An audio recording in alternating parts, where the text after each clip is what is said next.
Washington, on Thursday afternoon, hours before the top Iranian General Qassem Soleimani was killed in a U.S. airstrike in Baghdad. President Donald Trump's war chest dominated the headlines on American media.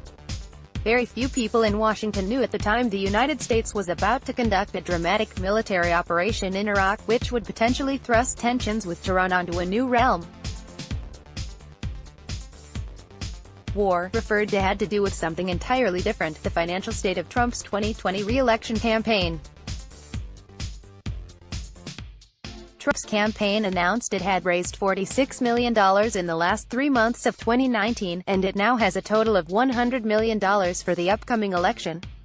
This could give Trump a significant advantage over his Democratic rival, who would still have to win a tough, and costly, party primary. But now, Trump's war chest could get a whole new meaning. If the United States finds itself in war with Iran, it could have massive implications on the 2020 election. How will voters react if Trump, who promised in his 2016 campaign to end stupid wars in the Middle East, instead leads the U.S. into a new one? The president, however, is not the only one managing a political risk at home over heightened tensions in the region. Democratic candidates, on the one hand, need the support of the party's left-wing constituency that strongly opposes Trump's foreign policy and wants to see a Democrat who can fight back against the president in order to secure the nomination. On the other hand, statements that could help them win more votes in the primary could later hurt them in a general election against Trump, where moderate voters could play a decisive role, particularly in swing states. Statements released by Democratic presidential contenders after the American attack reflect this delicate balance, with many of them blasting Trump for what they say was far from a carefully calculated move, while offering harsh words on Soleimani, Tehran's most prominent military commander and the architect of its growing influence in the Middle East. Former Vice President Joe Biden, who is leading in most polls of Democratic voters and also seen beating Trump in more polls than any other candidate, offered criticism of the Trump administration's hugely escalatory move, but also stressed that no American will mourn Soleimani's death. Related articles, breaking news and analyses in your inbox. Please wait. Thank you for signing up. We've got more newsletters we think you'll find interesting. Click here. Oops, something went wrong. Please try again later. Try again. Thank you. The email address you have provided is already registered. Close. The Iranian commander deserved to be brought to justice for his crimes against American troops and thousands of innocents throughout the region, Biden went on to say. He supported terror and sowed chaos. President Trump just tossed a stick of dynamite into a tinderbox, and he owes the American people an explanation of the strategy and plan to keep our troops safe, Biden added. This administration has not demonstrated at any turn the discipline or long-term vision necessary, and the stakes could not be higher. Senator Elizabeth Warren received some criticism from the left for saying in her initial statement that Soleimani was a murderer, responsible for the deaths of thousands, including hundreds of Americans. On Friday, she released a revised statement, this time focusing exclusively on Trump's reckless move escalates the situation with Iran and increases the likelihood of more deaths and new Middle East conflict.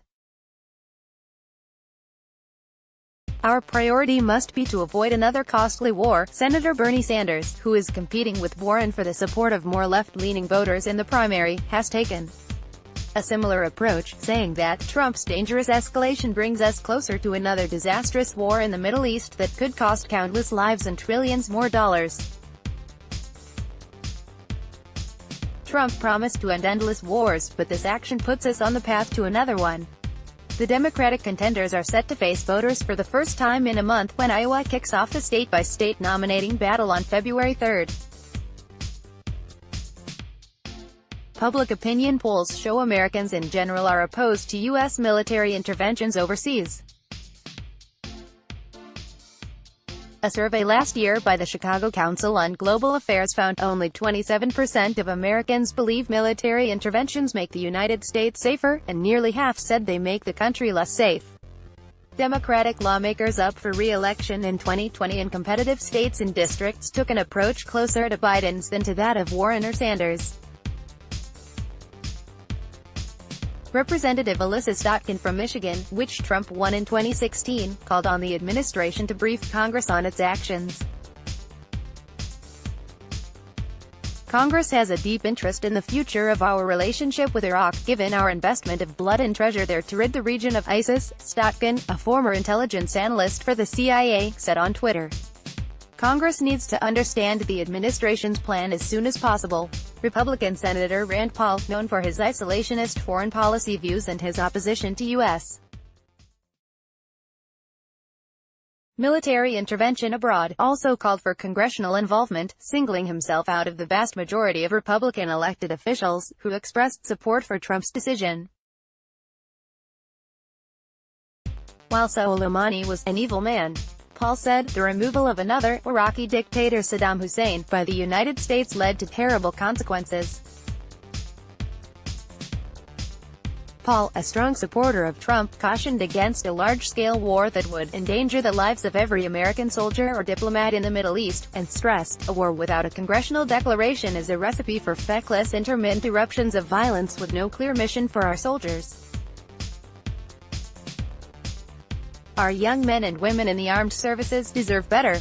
The Kentucky senator, who emerged last year as a foreign policy advisor to the president, was one of the people who helped convince him not to retaliate when Iran shot down a U.S. drone in June over the Strait of Hormuz. Fox News host Tucker Carlson has also influenced Trump's thinking in the fallout of that incident, warning that war with Iran could cost the president his second term. At the start of this election year, Soleimani's killing suggests Trump has chosen the side the Republican hawks, such as Senator Lindsey Graham, whereas the Democratic Party line awaits the voters' decision on a presidential nominee. Reuters contributed to this report. Let's block ads. Why?